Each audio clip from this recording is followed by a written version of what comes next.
Palavra da Verdade, com Hernandes Dias Lopes. Eu gostaria de trazer dentro de Miqueias uma palavra para vocês, mas não é propriamente uma síntese, ou o esboço, ou o resumo de todo o livro. Então eu peço que você abra comigo a sua Bíblia, por favor, Miqueias capítulo 6, e nós vamos ler esta passagem. Eu não sei se o pessoal da mídia aí tem a versão atualizada, ARA. Se tiver, para projeção, eu fico muito grato. Se não tiver, não tem problema. Vocês acompanhem, por gentileza, a leitura que farei. Miqueias, capítulo 6. Todo esse capítulo. Deus e o seu povo em juízo. Ouvi agora o que diz o Senhor. Levanta-te, defende a tua causa perante os montes, e ouçam os outeiros a tua voz. Ouvi, montes, a controvérsia do Senhor, e vós, duráveis fundamentos da terra, porque o Senhor tem controvérsia com o seu povo, e com Israel entrará em juízo. Povo meu, que te tenho feito? E com que te enfadei? Responde-me. Pois te fiz sair da terra do Egito, e da casa da servidão te remi, e enviei adiante de ti Moisés, Arão e Miriam. Povo meu, lembra-te agora do que maquinou Balaque, rei de Moabe, e do que lhe respondeu Balaão, filho de Beor, do que aconteceu desde Sitim até Gilgal, para que conheças os atos de justiça do Senhor. Com que me apresentarei ao Senhor, e me inclinarei ante o Deus excelso? Virei perante ele com holocaustos, com bezerros de um ano? Agradar-se ao Senhor de milhares de carneiros, de 10.000 ribeiros de azeite? Darei o meu primogênito pela minha transgressão, o fruto do meu corpo pelo pecado da minha alma? Ele te declarou, homem, o que é bom, e que é o que o Senhor pede de ti, que pratiques a justiça, e ames a misericórdia, e andes humildemente com o teu Deus. A voz do Senhor clama a cidade, e é verdadeira sabedoria temer-lhe o nome. Ouvi, ó tribos, aquele que a cita. Ainda há na casa do ímpio os tesouros da impiedade, e o detestável é minguado? Poderei eu inocentar balanças falsas e bolsas de pesos enganosos? Porque os ricos da cidade estão cheios de violência, e os seus habitantes falam mentiras, e a língua deles é enganosa na sua boca. Assim também passarei eu a ferir-te, e te deixarei desolada por causa dos teus pecados. Comerás e não te fartarás, a fome estará nas tuas entranhas. Removerás os teus bens, mas não os livrarás, e aquilo que livrares eu o entregarei à espada. Semearás, contudo não cegarás. Pisarás azeitona, porém não te ungirás com azeite. Pisarás a vindima, no entanto não lhe beberás o vinho. Porque observaste os estatutos de Onri, e todas as obras da casa de Acabe, e andaste nos conselhos deles. Por isso, eu farei de ti uma desolação, e dos habitantes da tua cidade um alvo de vaias. Assim, trarei sobre vós o opróbrio dos povos. Meus amados, eu quero tratar do seguinte tema: o povo de Deus no banco dos réus. O povo de Deus no banco dos réus. Miqueias está nas ruas. Miqueias é mais atual do que os nossos jornais de maior circulação em São Paulo e no Brasil. Miqueias faz um diagnóstico da sua nação, olhando para as vísceras, levantando a ponta do véu e revelando os bastidores do mundo político, do mundo econômico, do mundo social, do mundo religioso. Ele faz um diagnóstico preciso da sociedade do seu tempo. E quando eu leio Miqueias, a sensação que eu tenho é que eu estou olhando para o Brasil, para São Paulo, para o Rio de Janeiro, para Nova York, para Londres, para Paris, para Tóquio. Esse texto vai traçar para nós, com diáfana clareza, com absoluta fidelidade, a realidade do mundo que você e eu estamos vivendo. Deus escreve a história antes dela acontecer. E então, eu queria que você olhasse comigo, qual é o diagnóstico que Miqueias faz da sua nação, que é o povo de Deus, para então armar esta cena do capítulo 6, que é uma cena de júri, de um tribunal, onde um réu está assentado, e ele vai receber as acusações do promotor, ele vai ter a oportunidade de se defender, e ele vai receber a sentença do reto juiz. Então, olhemos aqui, por gentileza, esse cenário. Primeiramente, Miqueias denuncia o que nós chamaríamos hoje de o aparelhamento do Estado para a corrupção. Olhe comigo o capítulo 2, versos 1 e 2. Ai daqueles que no seu leito imaginam a iniquidade e maquinam o mal. À luz da alva o praticam, porque o poder está em suas mãos. Preste atenção nisso. Tem gente que imagina a iniquidade, maquina o mal, mas não tem poder de fazê-lo, porque o poder não está na sua mão. Mas é doloroso quando aqueles que têm o poder nas mãos imaginam, maquinam e imediatamente praticam o mal, porque todo o sistema, todo o aparato está nas mãos deles. O que Miqueias está denunciando aqui é exatamente este aparelhamento do Estado para a prática do mal, da corrupção, da violência, da opressão. Olha o verso 2. Se cobiçam campos, os arrebatam, se casas, as tomam, assim fazem violência a um homem e a sua casa, a uma pessoa e a sua herança. Eles não só planejam, eles executam o mal. Eles não só desejam, eles põem em ação o mal. Por quê? Porque eles receberam poder para isso. Em vez de usar o poder que têm para a prática do bem, para a prática da justiça, para o exercício da misericórdia, eles usam o poder que receberam para a prática do mal, da corrupção e da violência. Segundo lugar, o profeta Miqueias denuncia a inversão de valores na sociedade. Lá na sociedade dele, parece que eu estou falando da nossa sociedade contemporânea. Mas veja comigo o capítulo 3, versículo 2, a parte A. Os que aborreceis o bem e amais o mal. Irmãos queridos, não é só aqui uma tolerância ao erro, uma concessão ao erro. A sociedade da época estava numa visão de inversão de valores. Eles estavam amando o mal e eles estavam aborrecendo o bem. Eles estavam chamando de luz de trevas e trevas de luz, o doce de amargo e o amargo de doce. Parece até que você ser honesto hoje é uma afronta. Um rapaz e uma moça ter um namoro santo é uma caretice. Não ir para a cama com o namorado e a namorada é uma sociedade jurássica.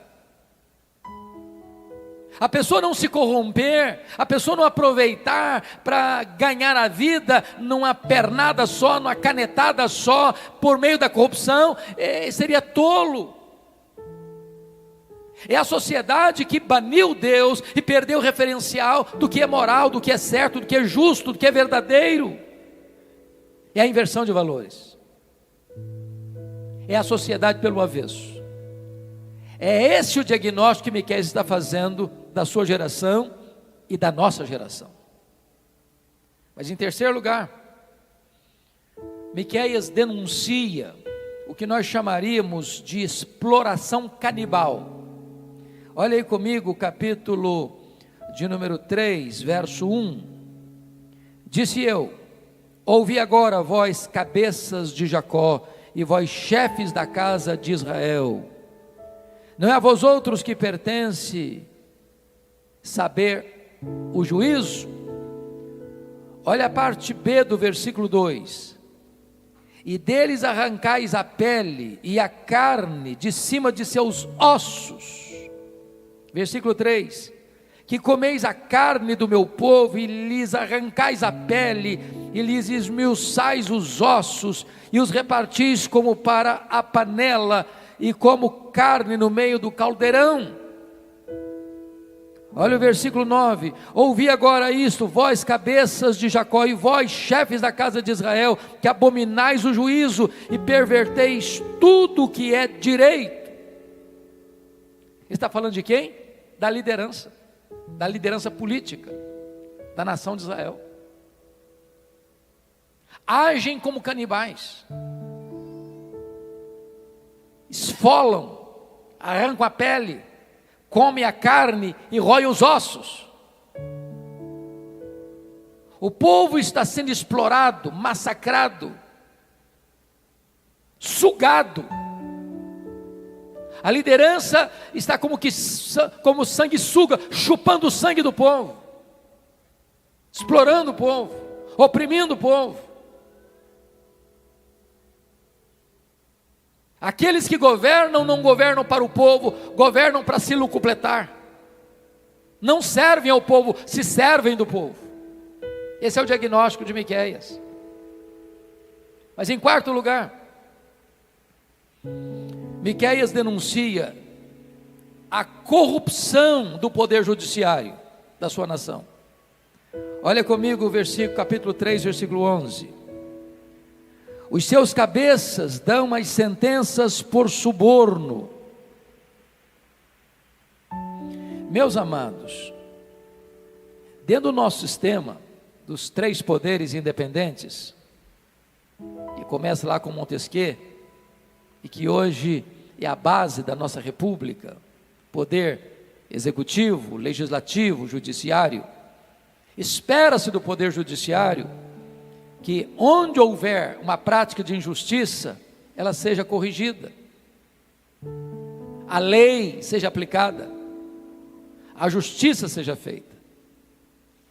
Portanto, não há nada que destrói mais a esperança de um povo e corrompe mais uma sociedade do que este poder que deve ser o guardião da Constituição se entrega à corrupção e, à luz do que está escrito aqui, dão as suas sentenças por suborno.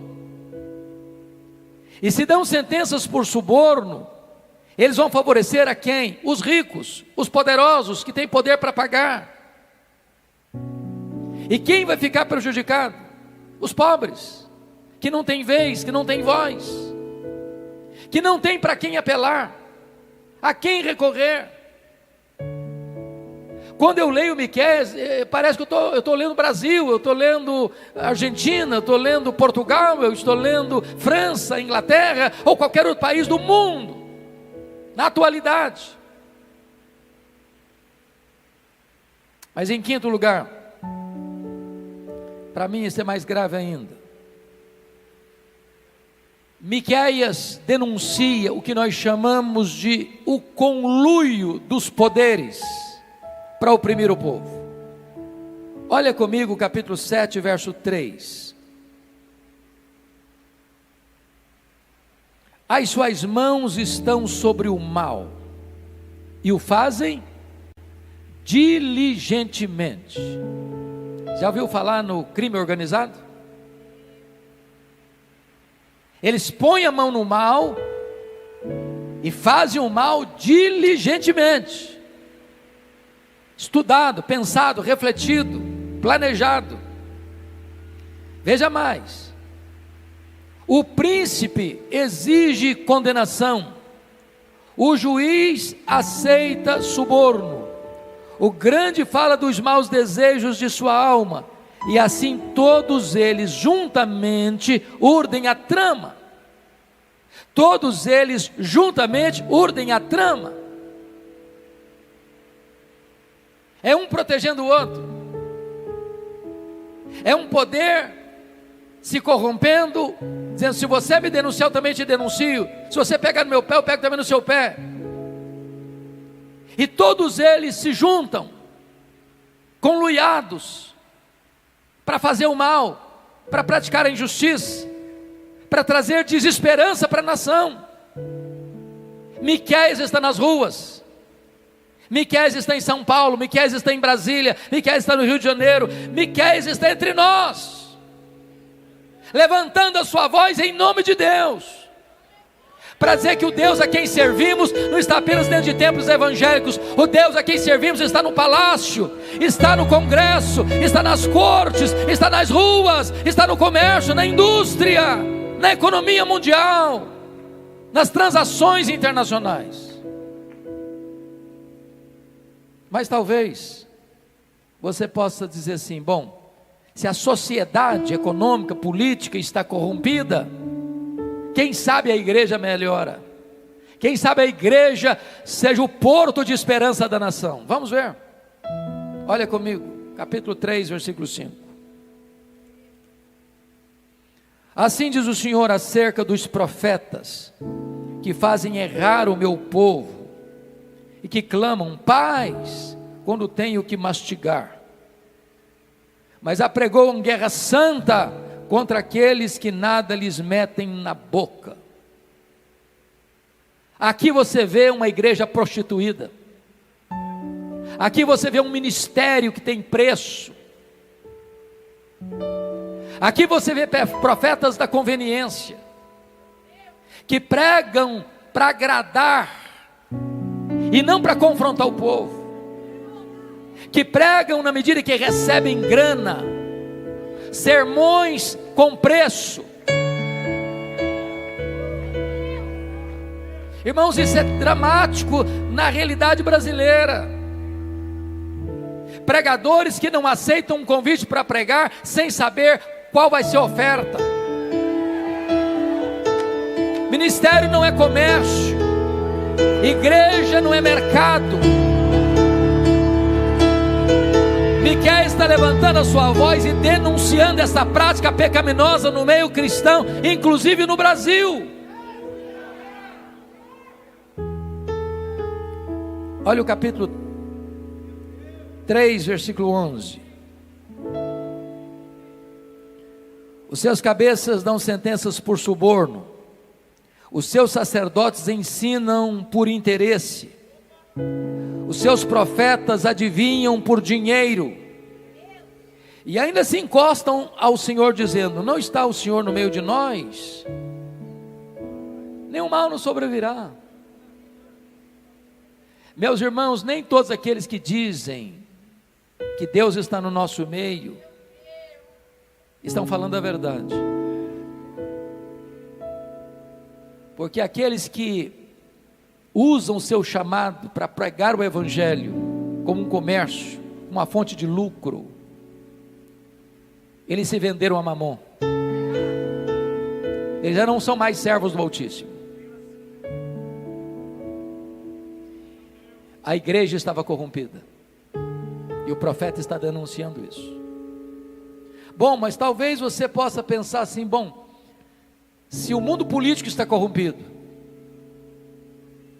se o mundo do poder judiciário está corrompido, se a igreja está corrompida, existe alguém que vai salvar a nação, que é o primeiro núcleo da sociedade, que é a família.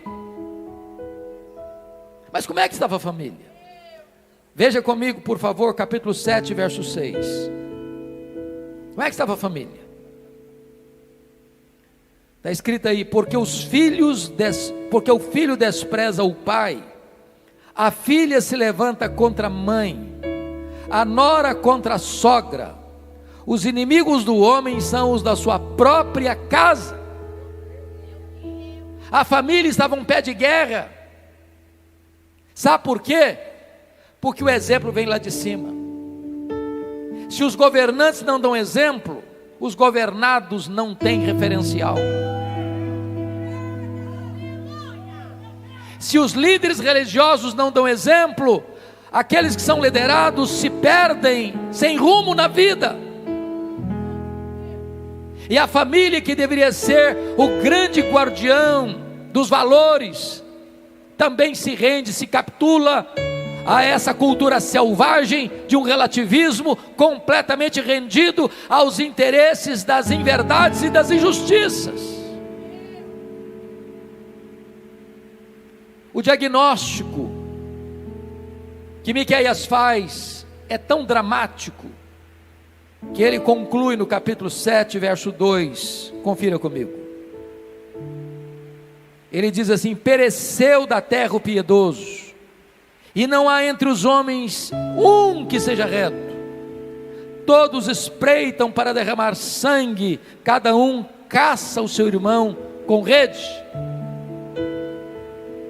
Esse é um diagnóstico pessimista demais. Mas a situação estava tão crítica, que Miqueias disse: meu Deus, não tem mais ninguém, não sobrou mais ninguém. Esse é o pano de fundo, esse é o cenário, para que Deus agora chame esse povo, que é o seu povo, para um tribunal de júri. E agora a cena do tribunal vai ser armada.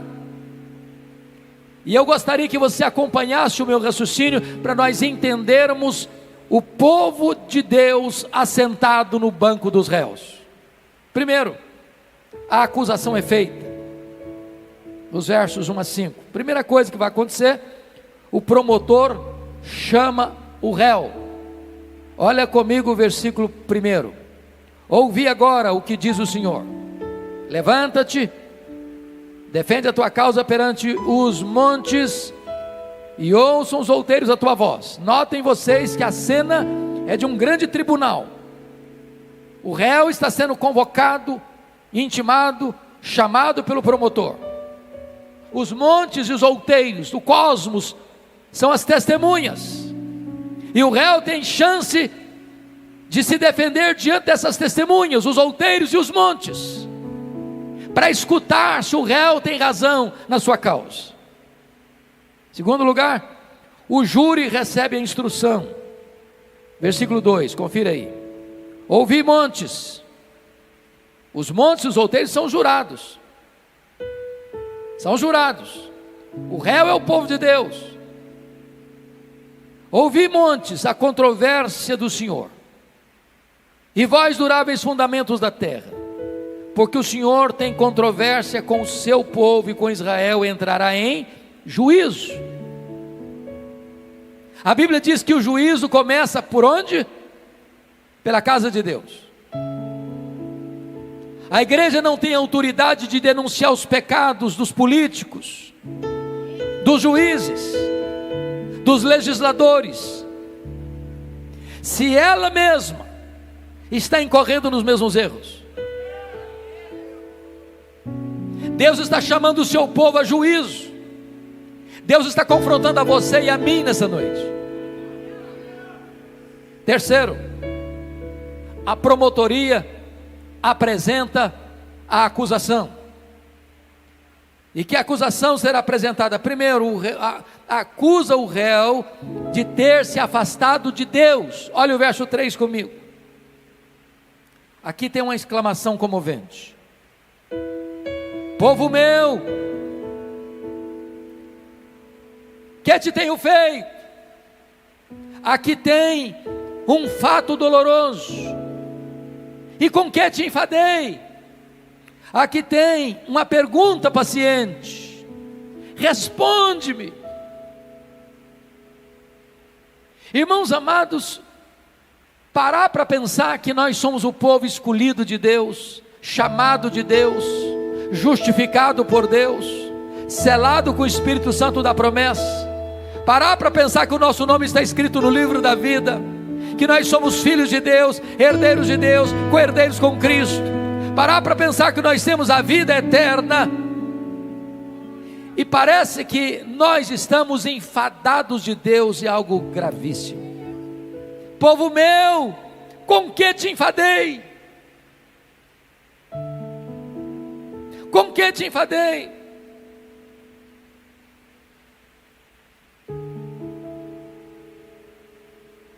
Que te tenho feito? Responde-me. Deus está emocionadamente confrontando o seu povo. O que eu fiz para você estar enfadado de mim? Que mal que eu fiz com vocês, para vocês estarem enfadados de mim? Respondem-me. Mas mais, o promotor acusa mais. A promotoria acusa o réu de não ter valorizado a grande libertação que Deus deu a esse povo. Veja você, versículo 4, eles não valorizaram a liderança que Deus deu. Pois te fiz sair da terra do Egito e da casa da servidão te remi, e enviei adiante de ti Moisés, Arão e Miriam. Deus tirou o povo da casa da servidão, da escravidão do Egito. Deus deu liderança boa, Moisés, Arão e Miriam, e o povo despreza essa liderança, vira as costas para Deus, apesar da grande libertação de Deus. Mas mais do que isso, versículo 5, eles não valorizaram as bênçãos de Deus. Olha aí, povo meu, lembra-te agora do que maquinou Balaque, rei de Moabe, e do que lhe respondeu Balaão, filho de Beor. Ou seja, foi contratado para amaldiçoar, e Deus transforma a maldição em bênção. Lembra-te do que aconteceu desde Sitim até Gilgal. Sitim é o primeiro lugar de onde eles saem do Egito. Gilgal é o lugar onde eles chegam na terra prometida e desfrutam das bênçãos de Deus. Em outras palavras, do começo ao fim, Deus abençoou, Deus deu maná, Deus deu água, Deus deu proteção do inimigo, a roupa não envelheceu, o calçado não envelheceu, a bênção de Deus contínua, constante, constante, constante. E Deus está perguntando: povo meu, que te tenho feito? Com que te enfadei? Responde-me. Eles não valorizaram a liderança, eles não valorizaram as bênçãos. Mais do que isso, eles não valorizaram a providência. Porque quando chegaram em Gilgal, eles entraram na terra que emana leite e mel. Sabe o que Deus está denunciando aqui? Ingratidão. Ingratidão, ingratidão. Mas então, tendo feito a promotoria e a acusação ao réu, agora o réu tem a oportunidade de fazer a sua defesa. Vamos ver, versículos 6 e 7. Primeiro, ritos sagrados sem santidade não é suficiente. Versículo 6 está escrito assim: com que me apresentarei ao Senhor, e me inclinarei ante o Deus excelso? Virei perante Ele com holocaustos e com bezerros de humano? Ora, holocausto e bezerros de humano eram ofertas legítimas, estabelecidas pelo próprio Deus. Só que Deus não aceita um culto apenas externo. Deus quer o coração, Deus quer a motivação. Não adianta trazer a oferta certa se o coração não está certo. Não adianta apresentar a Deus o seu culto se a sua vida não está dentro desse culto. Deus não agrada disso. O que faltava em Israel não era a religiosidade, era coração quebrantado, era vida no altar. Mas, já que ritos sagrados sem santidade não é suficiente, vamos ver se Deus se agrada então de ostentação. Vamos trazer muito, vamos trazer bastante, vamos trazer com exuberância. Quem sabe Deus aceita? Olha o versículo 7, por gentileza. Agradar-se ao Senhor de milhares de carneiros, de 10.000 ribeiros de azeite. Então quem é rico vai trazer coisas vultuosas. Quem sabe isso impressione Deus? Eu quero dizer para você que Deus não se impressiona com aquilo que você acha que é grande. Deus não se impressiona com a oferta vultuosa que você vai dar. Deus não se impressiona com a coisa grande que você vai fazer. Deus está olhando para o seu coração, é para a sua motivação. Mas já que Deus não aceita uma oferta legítima se não é acompanhada de santidade, já que Deus não se impressiona com coisas vultuosas, quem sabe Deus se impressione com sacrifício? Olha o finalzinho do versículo 7. Darei o meu primogênito pela minha transgressão, fruto do meu corpo pelo pecado da minha alma. Vou trazer meu primogênito para sacrificar. Deus não quer isso. Deus não aceita isso. Deus quer sinceridade, verdade no íntimo. Então toda defesa que o réu fez é uma defesa ilegítima, infundada. Não é capaz de convencer as testemunhas, não é capaz de mudar a sentença de condenação que virá do juiz. Então, o cenário do tribunal está armado, já que o réu não conseguiu fazer uma defesa digna, crível, aceitável, vem agora a instrução do processo. Veja você o versículo 8. Ele te declarou, ó homem, o que é bom. E o que é que o Senhor pede de ti?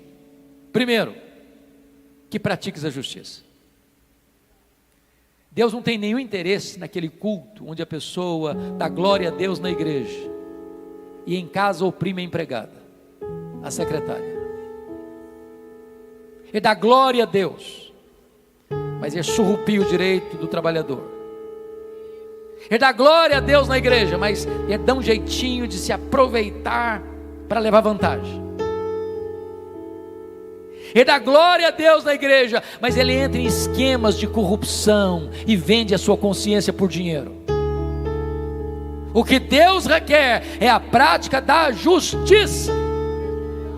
O Evangelho transforma o caráter, o Evangelho transforma a vida, o Evangelho transforma o comércio, o Evangelho transforma a indústria, o Evangelho transforma os relacionamentos econômicos e multinacionais, o Evangelho muda a sociedade.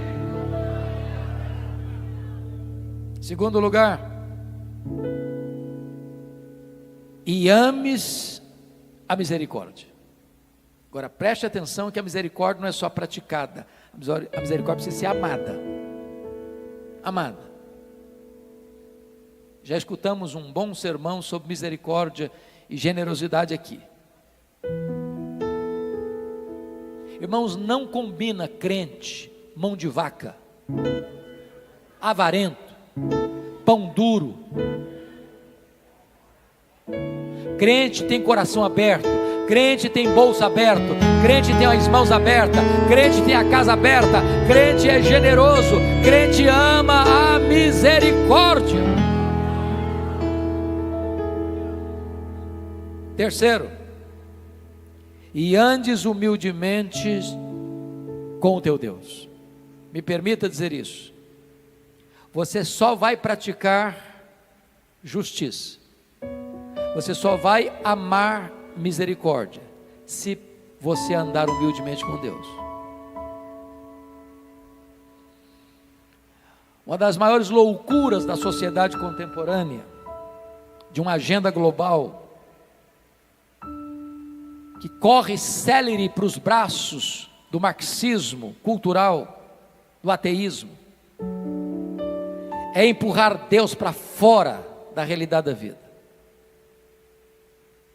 Porque quando se bane Deus da família, das escolas, das instituições públicas, do parlamento, dos palácios, das cortes, quando Deus não é mais o referencial, a sociedade se bestializa e se perde.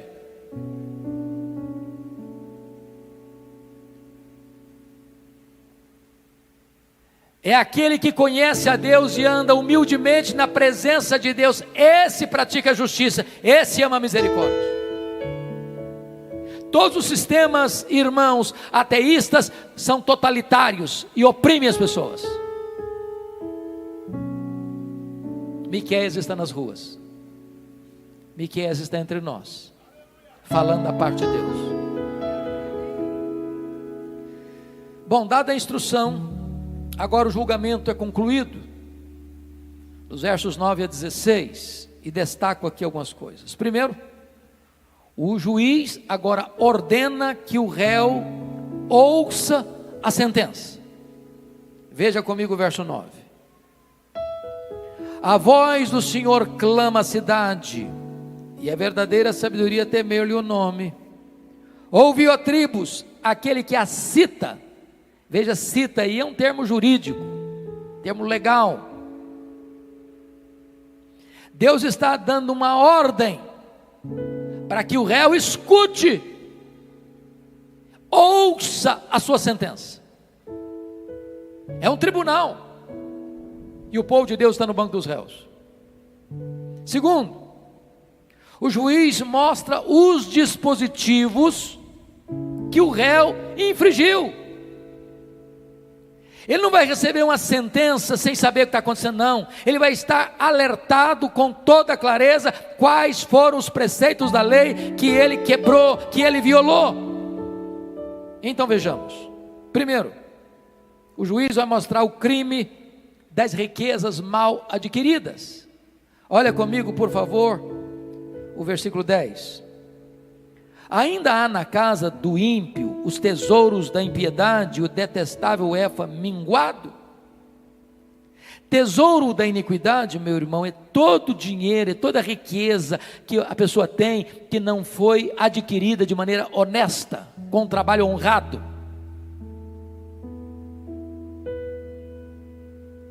É todo o dinheiro que foi roubado, seja de uma empresa particular, ou de uma pessoa física, ou seja roubado do erário público. Ele está denunciando aqueles que se enriquecem imoralmente, ilicitamente, surrupiando o que não lhe pertence. Riquezas mal adquiridas. O efa minguado é o camarada que tem um mercadinho e vende 1 quilo de carne e entrega 900 gramas. É o cara que vende 1 quilo de feijão e entrega 900 gramas. É aquele cara que vende 1 litro de gasolina e bota água no meio da gasolina. É aquele que dá um jeito de usar mecanismos para não fazer justiça na transação comercial, para levar vantagem.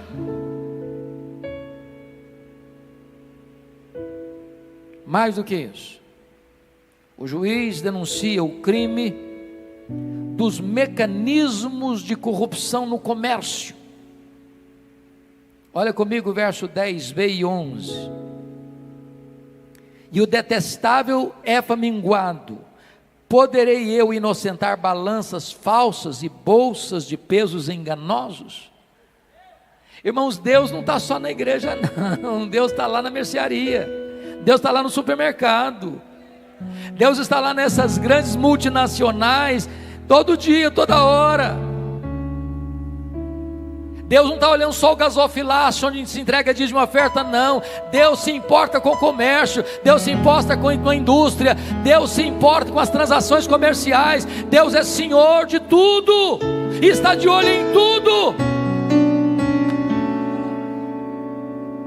Que os empresários ouçam, que os empregados ouçam, que os políticos ouçam, que os governantes ouçam, que o povo ouça, que a igreja ouça, que você e eu ouçamos nessa noite.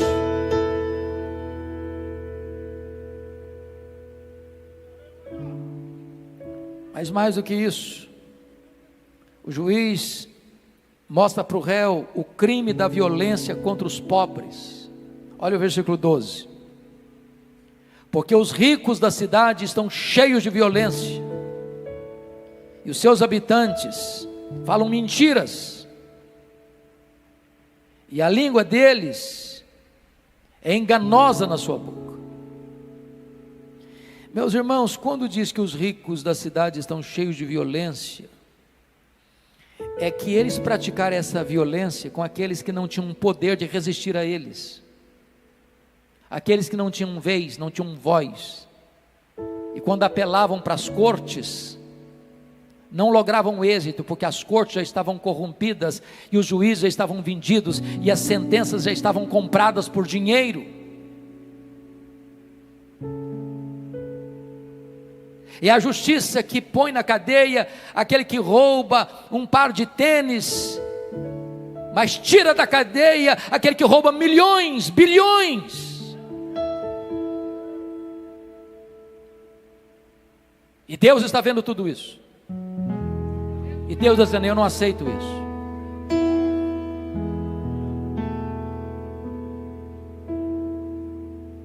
Se vocês perceberem, finalmente, o profeta está falando que o juiz, antes de aplicar a sentença, está mostrando para o réu o que ele fez, que crime ele praticou. E o último que está mencionado aqui é a mentira. A mentira é poderosíssima, mas ela tem acima dela, e mais poderosa do que ela, a verdade. A verdade. A mentira tem procedência, ela é do maligno. A mentira tem pernas curtas. Uma hora ela será apanhada e desmascarada.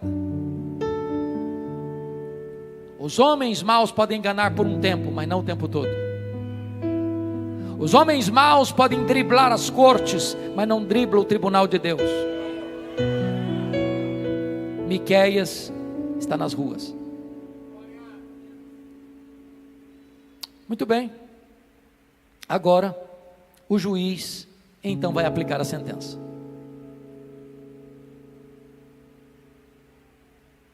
E a primeira coisa é que o réu vai ter que colher o que plantou. Olha o versículo 13 comigo. Vamos observá-lo.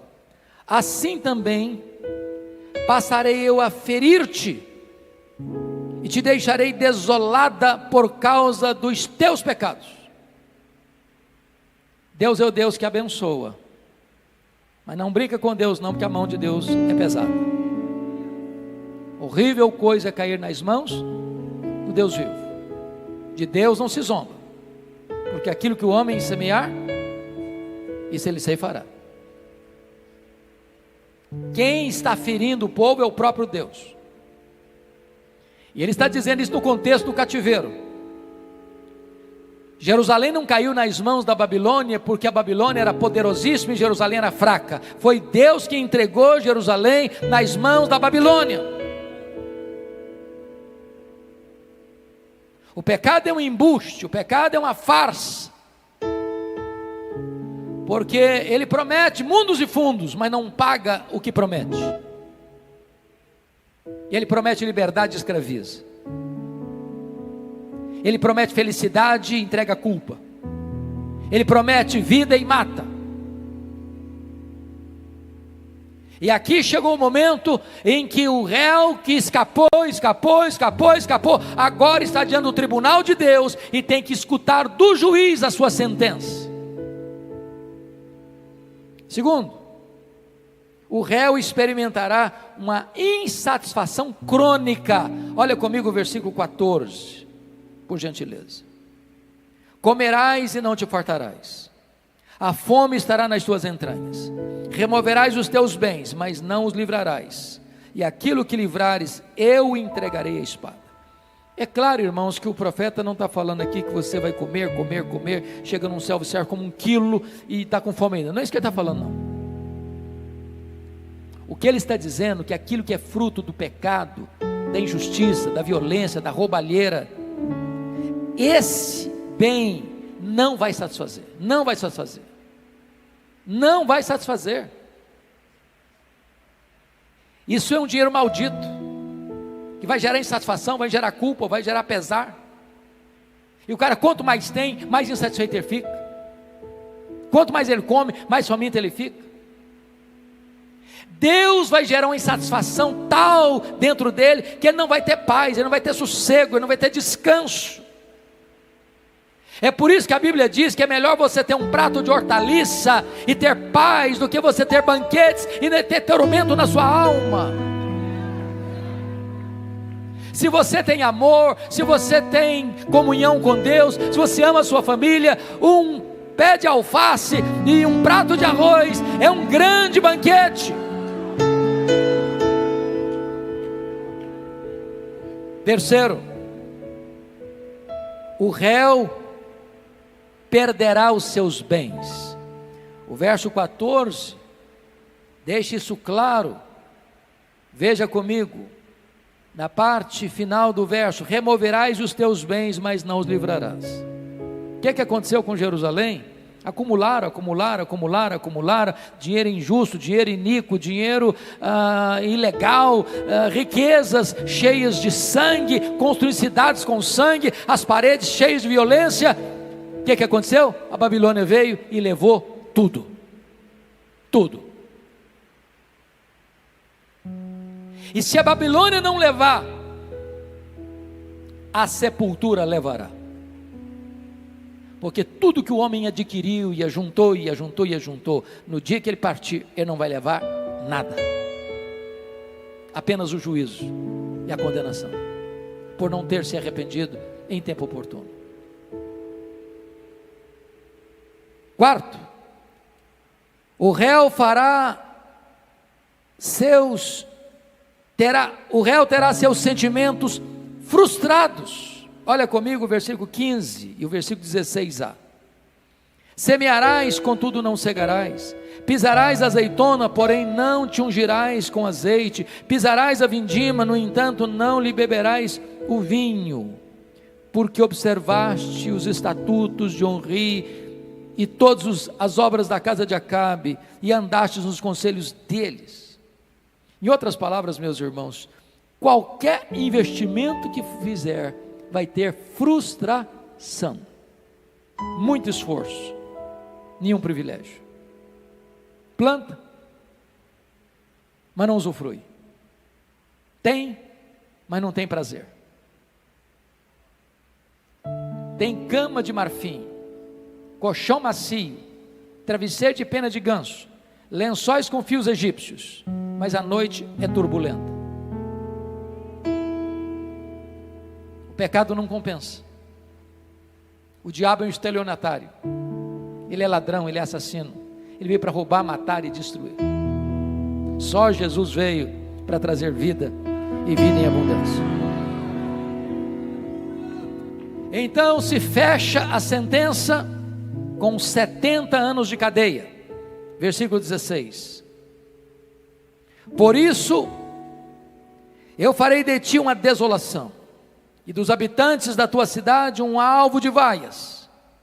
Assim trareis sobre vós o opróbrio dos povos. Aqui está dando a sentença final, que esta nação, esta cidade, este povo vai ser levado para a Babilônia. 70 anos de escravidão, 70 anos de prisão, 70 anos sem liberdade. Eu não sei quanto a vocês, mas quando eu escuto Miqueias, me dá um desespero. A pergunta é: tem esperança? Você olha para o Brasil hoje e pergunta: meu Deus, tem esperança? Você olha para Brasília hoje e pergunta: meu Deus, tem esperança? Você olha para a América Latina hoje e pergunta: meu Deus, tem esperança? Você olha para a América, para a Ásia, para a Europa, para a África, para a Oceania e pergunta: meu Deus, tem esperança? E o profeta Miqueias abre a porta da esperança. No capítulo 5, versículo 2, ele profetiza a chegada de um governador, de um presidente, de um rei justo, que trará a justiça, que trará a verdade, que trará a salvação. E tu, Belém Efrata, pequena demais para figurar como grupo de milhares de Judá, de ti sairá o que há de reinar em Israel, e cujas origens são desde os tempos antigos e desde os dias da eternidade, e é sob a batuta deste Rei dos Reis, deste Senhor dos Senhores, que nós estamos nesta noite. Ele trouxe salvação nas suas asas, Ele é o sol da justiça, Ele é a brilhante estrela da manhã, Ele é o Deus vivo e poderoso, Ele é o maravilhoso conselheiro, Ele é o Deus forte, Ele é o príncipe da paz, Ele é o Pai da eternidade, Ele é a razão da nossa vida e da nossa esperança.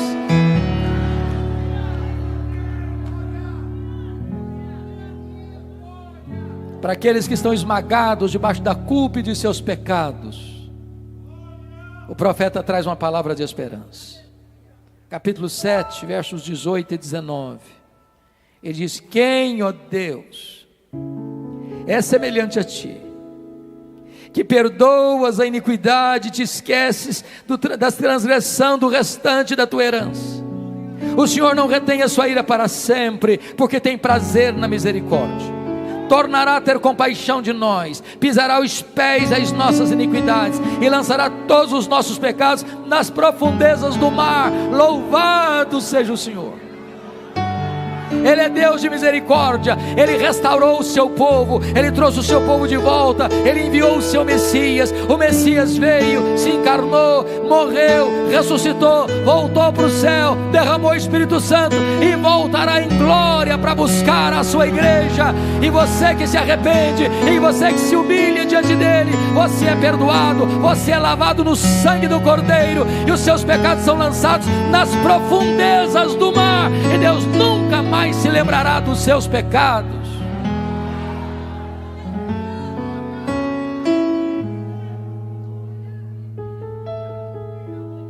Eu não sei como é que está você hoje, mas eu peço que você se ponha de pé agora e abra sua Bíblia em Miqueias 7:7.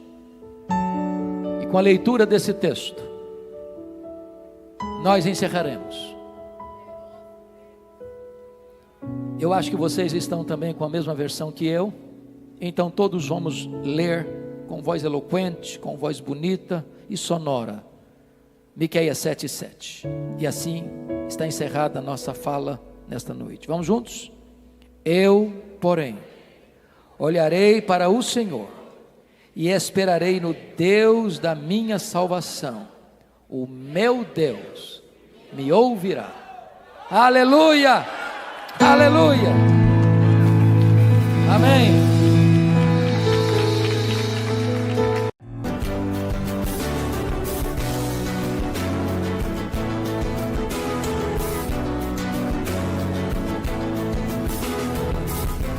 Palavra da Verdade, com Hernandes Dias Lopes.